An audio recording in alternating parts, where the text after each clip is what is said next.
suffered not from its missile strike, then I suggest the United Nations send either a special representative of the Secretary General of the United Nations or a plenipotentiary commission to decide if this terrorist act at Kremenchuk, so that the UN could independently find out all the information and see that this indeed was a Russian missile strike. Yesterday, Russian army also used rocket artillery against a queue of people lined up for water that took place in the city of Lysychansk, Lugansk region. Ordinary, peaceful people, none of them served in the military, just a queue of people for water. 8 people were killed, including a 15-year-old boy named Danilo. The eldest of the victims was 68 years old. And I want you to hear the names of 4 women killed in the strike: Victoria, Irina, Olena, and Ludmila. Almost on a daily basis, cruel Russian strikes are targeted against Kharkiv. Just yesterday, 9 were killed, 29 wounded, 5 of whom are children. I want you to know their names. Oleg, 8 years old, Mikhailo, 11 years old, Grigory, 9 years old, Artem, 10 years old, Gleb, 12 years old. That was a Russian artillery strike against ordinary residential buildings. Today, at 5 o'clock in the morning, the Russian army struck Mykolaiv and the town of Ochakiv in the Mykolaiv region.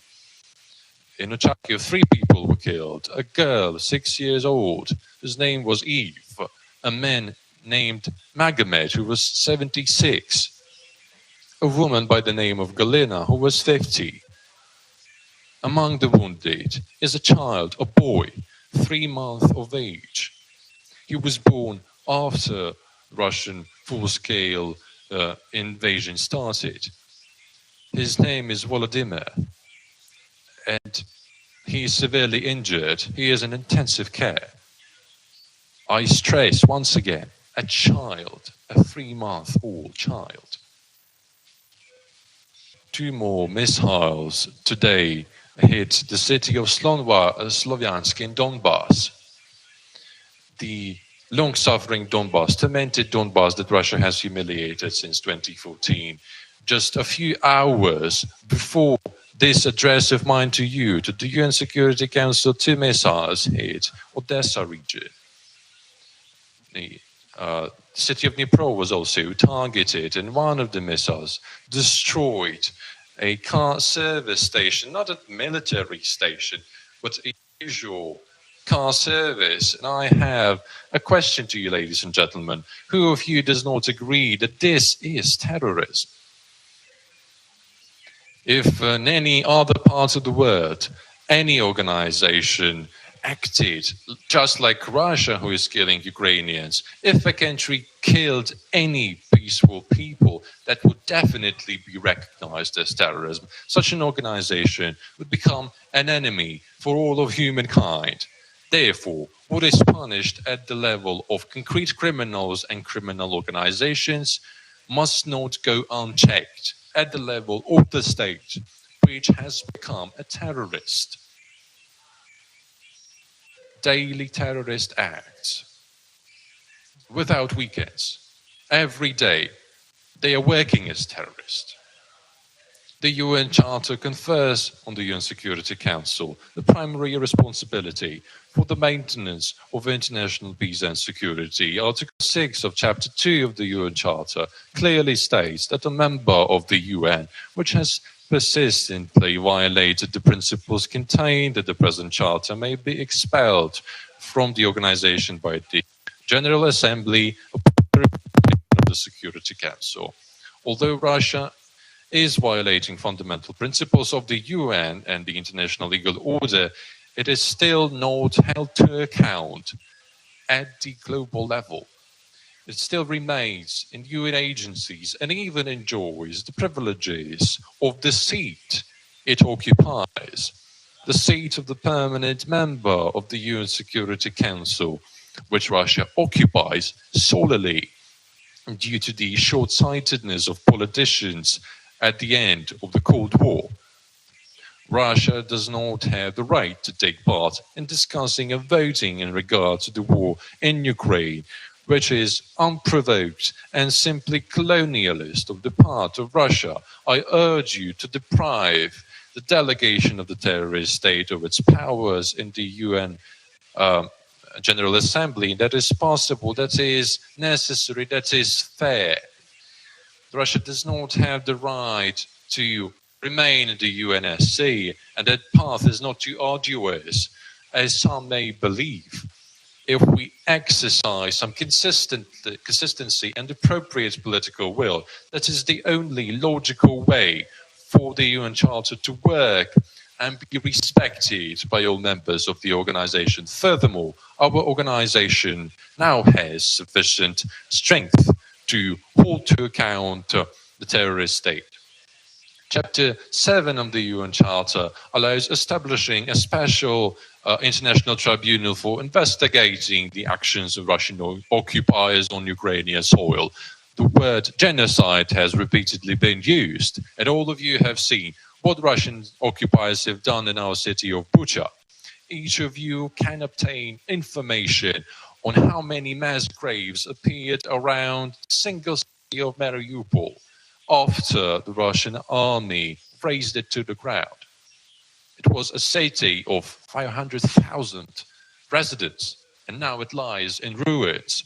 In the case of genocide in Rwanda, the UN Security Council established an international tribunal during 6 months since the beginning of the genocide.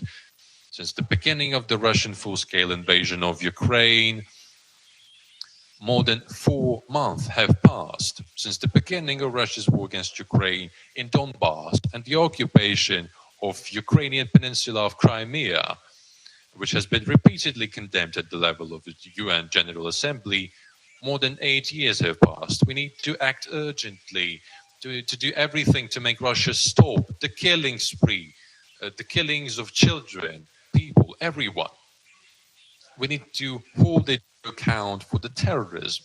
Otherwise, it will put terrorist activity in other countries of Europe and Asia, Baltic states, Poland, Moldova, Kazakhstan. Many nations have already heard threats from Russian officials and state propagandists. I am grateful to all the diligent and civilized states who share our position and help defend the international legal order. This meeting of the UN Security Council is convened after the Russian missile strike in Kremenchuk.